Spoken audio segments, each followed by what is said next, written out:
Mungkin saya ingin berbagi sesuatu tips kepada sahabat-sahabat podcast di sini bahwa bagi saya waktu sebelum merintis usaha ini bekerja itu tidak munafik, kita pasti butuh penghasilan. Betul. Tapi apabila kita bekerja hanya semata-mata mencari penghasilan, saya merasa kayaknya masih rugi ya. Waktu kita habis sebulan itu dibayar dengan segitu dan kita hanya dapat penghasilan itu, terus habis itu ya habis bulannya, terus ya untuk apa gitu kalau kita hanya seperti ini, terus kapan berkembang?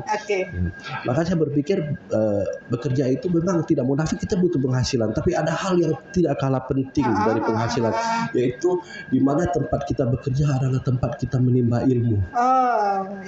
Disitulah guru kita ya sebenarnya ya. Ya benar. Gitu. Penghasilan atau gaji yang kita terima pasti habis, tapi ilmu nggak pernah habis. Semakin kita pakai, semakin nambah. Semakin kita berbagi ilmu kita juga semakin menambah.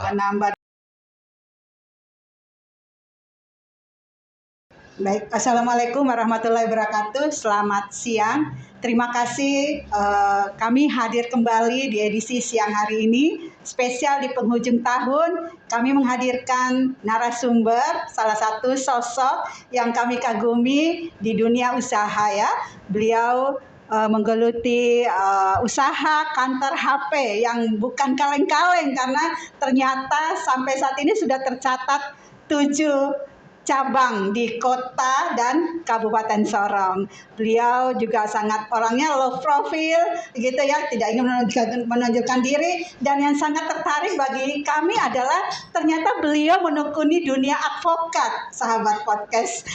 Beliau tentunya ada pertimbangan tersendiri kenapa di usia yang tentunya tidak banyak ya, sudah matang menekuni dunia advokat sembari tetap melanjutkan usaha bisnisnya.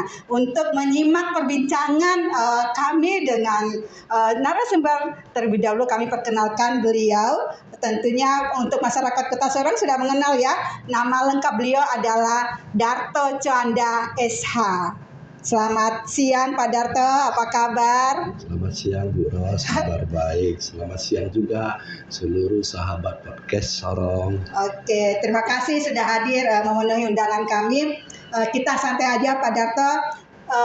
Saya ingin bertanya aja, untuk saat ini kan pandemi COVID sudah melanda ya, tentunya merupakan satu kesempatan emas untuk bangkit kembali. Gimana nih usaha kantor HP khususnya Pink Seluler, sama dengan jodoh saya Pink Seluler. Jadi Pink Seluler ini seperti apa saat ini perkembangannya? Ya, untuk saat ini sih memang kondisi pandemi itu sudah mulai melandai, katakan sudah ya, bahkan sebagian masyarakat sudah merasa kayaknya udah lupa sama COVID. Namun pemulihan ekonomi itu kan pasti butuh waktu yang bertahap. Artinya kami juga tetap akan menyesuaikan dengan kondisi-kondisi pasar. Kami akan selalu belajar dari customer, belajar dari pelanggan. Apa sih yang pelanggan inginkan saat ini? Apa sih yang pelanggan sukai? Dan kami selalu berusaha melakukan semampu kami menyesuaikan dengan keinginan pelanggan kami. Nah, gitu ya. Tapi kemarin benar-benar merasakan dampaknya ya Pak Darto pada saat puncak-puncaknya COVID itu? Wah, sangat Bu, sangat. Waktu itu memang kondisi sangat lesu, semua orang khawatir, semua orang berpikir menunggu karena kita tidak tahu pandemi ini akan selesainya kapan gitu. Tapi kembali bangkit ya. Nah, untuk pengembangan usaha kantor HP di Pink Seluler sendiri tentunya bukan hal yang mudah, apalagi sudah mencapai 7 cabang ya. Nah, mungkin bisa dibagikan sedikit ilmunya dalam bisnis kantor HP ini kepada sahabat-sahabat podcast. Apa sih kuncinya sampai bisa Pak Darto memiliki usaha yang berkembang di tengah semakin kompetitifnya ya usaha kantor HP? Ya, sebenarnya sederhana sih Bu, saya rasa semua orang juga dapat lakukan, bahkan sahabat-sahabat podcast juga dapat lakukan, karena namanya merintis satu usaha pasti pertama dibutuhkan adalah uletnya, telaten menjalani sesuatu, terus ya tentu kita harus sabar. Di dalam setiap perjalanan pasti hambatan itu ada, nggak akan pernah semuanya berjalan dengan lancar. Ya bagaimana kesabaran kita untuk menghadapi hambatan-hambatan itu diubah menjadi peluang. Oke, ada spesialnya nggak artinya dalam usaha bisnis ini, artinya bahwa mungkin tidak didapati oleh usaha lain yang artinya merupakan satu tantangan tersendiri yang selama ini Pak Darto alami gitu, yang mungkin jadi memori tersendiri bahwa ini nih saya sangat berkesan di usaha ini ya. Mungkin tantangan terberatnya apa kira-kira? Ya, tantangan terberat di dunia handphone itu adalah bisa kita berbisnis lain itu rata-rata semua barang yang dijual itu bisa untung. Tapi sebaliknya di handphone itu justru malah ada sebagian-sebagian yang kita pada waktu tertentu kita harus jual rugi, Bu. Oh, gitu ya? Ya Allah, gimana bisa? Jadi solusinya seperti apa kalau jual rugi itu? Ya, jadi seperti yang kita ketahui bahwa setiap beberapa bulan sekali semua brand mengeluarkan produk-produk yang baru. Yang terbaru ya? Ya, produk terbaru. Maka produk yang lama itu hampir tidak pernah handphone itu mengalami kenaikan harga, tapi penurunan harga. Itu resiko ya? Ya, yang resiko. Tapi artinya bahwa ini resiko, tapi Pak Darto sendiri tetap tidak ingin banting setir ke dunia yang lain ya, tetap malah mengembangkan sampai sudah 7 kayak gitu. Ya mungkin karena sudah terbiasa sehingga kita sudah tahu karakter-karakter dari setiap produk itu, bahwa berjalan sekian bulan maka mereka akan mengeluarkan produk baru untuk kelas tertentu, misalnya ada kelas low end, kelas middle, high end, bahkan premium. Jadi di setiap periode mereka akan mengeluarkan, maka kita juga sudah harus mempersiapkan bahwa di saat menjelang produk baru itu akan keluar, maka produk lama stoknya harus kita kendalikan seminim mungkin, sehingga memilih basir bagaimana di saat harganya turun kami tidak mengalami kerugian yang besar. Ada strategi-strateginya ya khusus di situ. Benar, nah, saat ini yang paling diminati untuk merek ponsel sendiri, yang laku, yang sangat viral saat ini setelah pandemi? Kalau bilang merek sih semua itu ada pasarnya, Bu. Karena setiap kalangan menginginkan produk yang berbeda-beda. Tetapi kalau berbicara volume yang masih lebih banyak itu saat ini Samsung masih lebih banyak. Oh, Samsung masih di atas ya. Pernah nggak artinya dalam penjualan gitu dikomplain sama pembeli, artinya wah ini sudah nggak bagus nih ternyata. Pernah nggak, Pak? Oh, pasti ada, Bu. Jadi setiap produk itu pasti ada produk-produk yang katakan cacat. Jadi di saat kita buka, kadang kita baru buka dos aja, kadang dari sekian juta yang diproduksi itu kebetulan kita ketemu apesnya, kita dapat unit yang memang ada gangguan, ya itu sering ya kadang-kadang akan mengalami itu. Oh, solusinya seperti apa? Berarti itu siap rugi juga kalau diganti yang baru atau? Oh enggak, kalau itu kan masih dalam tanggungan prinsipal. Jadi itu barang bergaransi. Ada garansi ya? Kami bisa tukar kembali ke prinsipal. Oh gitu ya. Oke. Untuk dari sisi karyawannya juga saya ngamatin itu solid banget ya, pada saat mereka melaksanakan tugasnya, pelayanannya juga cepat gitu, cepat sama pelanggan gitu. Itu apa memang itu yang ditanamkan sama karyawan di Pink Seluler? Memang mereka sudah dilatih demikian, Bu. Oh, sebelum ini ada training dulu ya? Mereka selalu di training. Jadi begitu sebelum mereka bekerja itu mereka selalu di training. Terus waktu mereka sudah mulai bekerja pun mereka masih akan didampingi oleh tenaga-tenaga yang lebih senior. Oh gitu ya, dikeluarkan ilmunya. Benar. Jadi Pak Darto tidak resah dengan hadirnya kompetitor sana yang semakin menjamur gitu ya, Pak Darto ya? Ya sebenarnya saya berterima kasih juga sih kompetitor hadir itu, artinya market ini akan berkembang, Bu. Kalau market ini berkembang maka ya rezeki itu ya kita nikmati bersama lah. Nikmati bersama, tapi tentunya ada segmen-segmen sendiri yang Pak Darto sudah plotkan bahwa inilah orang kalau mau beli ini ada di Pink Seluler, ada nggak seperti itu? Kalau kita nggak plot seperti itu, enggak. Itu yang justru yang nggak plot itu nanti justru konsumen yang nggak plot sendiri. Kalau di Pink Seluler itu kami nyamannya di sisi ini ya terutama masalah hal-hal yang sangat dibutuhkan, hal-hal yang berhubungan dengan pelayanan itu menjadi perhatian khusus kami. Nah, saya juga ingin tahu cikal bakalnya Pak Darto. Tadi bincang-bincang di ini katanya berawal dari di Yohan ya. Wah, itu sangat tertarik sekali untuk sedikit mungkin menceritakan bagaimana kuliternya Pak Darto sendiri sampai bisa melirik usaha kantor HP ini Pak Darto, bisa mengawalinya, mungkin bisa jadi inspirasi kita seperti apa Pak Darto? Ya sebenarnya kalau yang melirik sih nggak juga, seiring waktu aja sih berjalan. Jadi memang awalnya setelah saya lulus dari sekolah menengah itu dengan pertimbangan kayaknya saya pertimbangan ekonomi lah, saya lebih butuh bekerja daripada saya melanjut pendidikan. Jadi saya memilih untuk bekerja.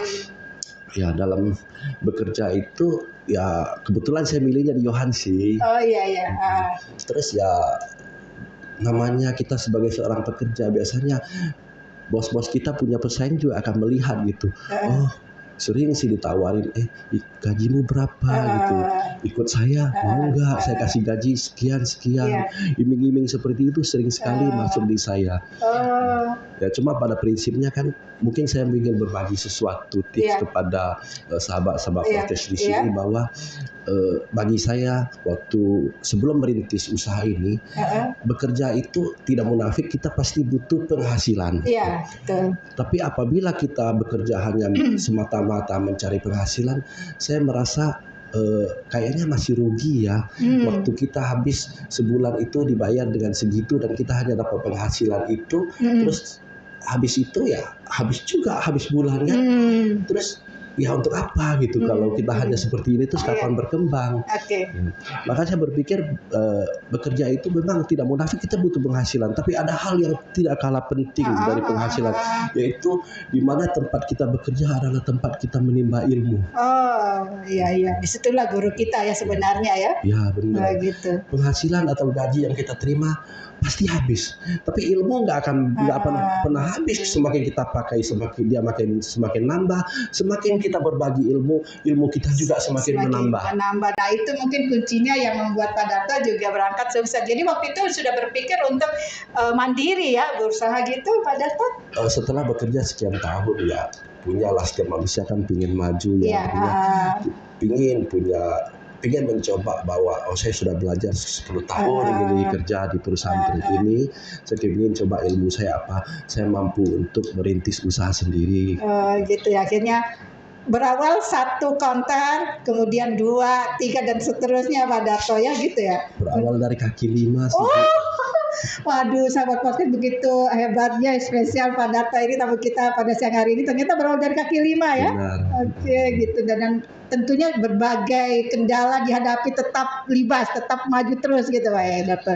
Modalnya semangat ya Pak Darto ya. Modalnya semangat dan jangan pernah kecewakan pelanggan. Oh, prinsip itu yang sampai saat ini ditanamkan ya kepada karyawan, jangan pernah mengecewakan pelanggan gitu ya. Nah, untuk kita sekarang sudah semakin, artinya kita punya harapan baru di penghujung tahun, apalagi ada provinsi baru. Sebagai usahawan juga tentunya Pak Darto juga sudah punya ancang-ancang juga untuk lebih mengembangkan sayap, atau mungkin melihat kompetitor ada yang ingin ditiru misalnya, seperti apa Pak Darto? Untuk saat ini kami lebih fokus pada bagaimana membenahi diri untuk menyesuaikan dengan kebutuhan pelanggan. Pada masa-masa tahun-tahun sebelumnya, pelanggan lebih suka itu kami hadir lebih dekat dengan mereka. Tapi karena zaman sekarang zaman teknologi sudah mulai berkembangnya online, terus pelanggan juga kadang tidak lagi terlalu memikirkan masalah jarak. Jadi kalau kita prinsipnya kami sebagai tim itu, kami lebih memilih bahwa kami membenahi toko kami yang tadinya toko pelanggan itu sukanya dekat, sekarang pelanggan lebih suka melihat toko yang volumenya lebih besar, isinya lebih banyak, gitu lebih ya, terang. Lebih terang gitu. Ya, benar. Betul, itu yang mungkin ada di benak Pak Darto untuk kedepannya lagi ya. Nah, yang saya juga tertarik bahwa untuk namanya sendiri Pak Darto, Pink Seluruh, biasanya dia pakai Pink nih. Apakah ada satu yang melatar belakangi sehingga memilih nama Pink, atau memang itu ada semacam histori sendiri? Bagaimana Pak Darto? Ya sebenarnya enggak sih Bu. Jadi Cuma ya secara pribadi saya suka sekali melihat warna pink. Jadi Oh iya, seperti penggemar pink ya. di rumah juga saya suka ngecat dengan kombinasi warna Pink pink. semua Pak Dato. Ya, perabot-perabot, Wih, sampai perabot ya lemari, tempat tidur saya suka ngecat dengan warna pink. Jadi ya terus waktu pas cari nama itu ya mikir-mikir ya kita pengen cari nama A, B, C, kayaknya umum banget gitu. Coba deh pasang nama yang lebih unik dan gampang diingat sama pelanggan gitu. Pikir-pikir ya cukup kata kalimat pink aja, kayaknya unik dan gampang diingat sih. Pink, dan warnanya memang cerah banget. Jadi rukonya Pak Dato di dekat terminal juga pink semua ya Pak Dato. Gitu saya penggemar pink rupanya. Kalau untuk karyawan sendiri diseragamkan juga pink juga berarti. Benar Bu. Semuanya serba pink. Oke Pak Dato, usahanya memang cukup berkembang pesat ya. Tapi saya lebih tertarik lagi pada saat ada prosesi pemakaman, proses pengantaran jenazah almarhum Haris Nurwete di rumah duka. Di antara ada berapa advokat, kok ada Pak Darto di situ pakai toga gitu. Oh, rupanya Pak Darto advokat juga ya. Oh, hebat ini saya. Nah, mungkin bisa diceritakan Pak Darto kenapa tertarik untuk bergabung di dunia advokat? Ya awalnya sebenarnya ya hobi ya. Terus di saat waktu masih kerja dulu juga itu sering ngelihat gitu, kok bos saya kok repot banget gitu.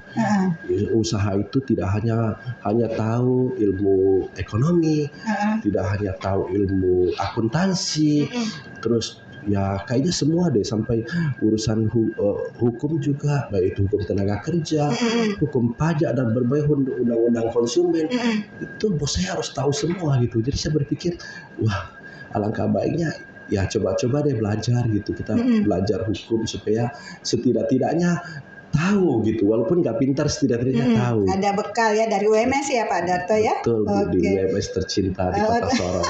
UMS tercinta. Berarti apakah ada rencana untuk beracara sampai di pengadilan seperti pengacara advokat lainnya mendampingi klien begitu Pak Darto? Jadi saya waktu masih kuliah itu kurang lebih semester 5 itu kami punya praktik lapangan, yaitu kami praktik baik itu di kepolisian, di kejaksaan, terus di pengadilan negeri dan pengadilan agama. Di situ saya melihat ternyata masyarakat kita itu banyak yang masih merasa hukum itu adalah sesuatu yang masih sangat asing. Mereka kadang tidak paham hukum, dan kadang kasihan gitu, mereka salah persepsi sehingga saya merasa iba aja melihat masyarakat yang tidak tahu hukum itu. Karena melihat hal itu ya begitu selesai saya berinisiatif untuk lanjut ya menjadi advokat. Saya berusaha untuk menjadi advokat dan saat ini saya bergabung di Pusat Bantuan Hukum Pradi Sorong, yaitu kami memberikan bantuan hukum kepada masyarakat yang kurang mampu. Tidak mampu, yang kurang mampu ya. Benar.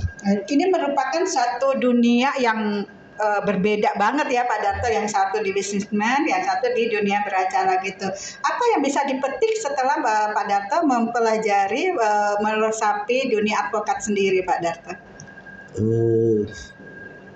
Saya merasa puas sih ketika ada masyarakat yang kadang kan ada masyarakat datang itu dengan penuh ketakutan, kekhawatiran.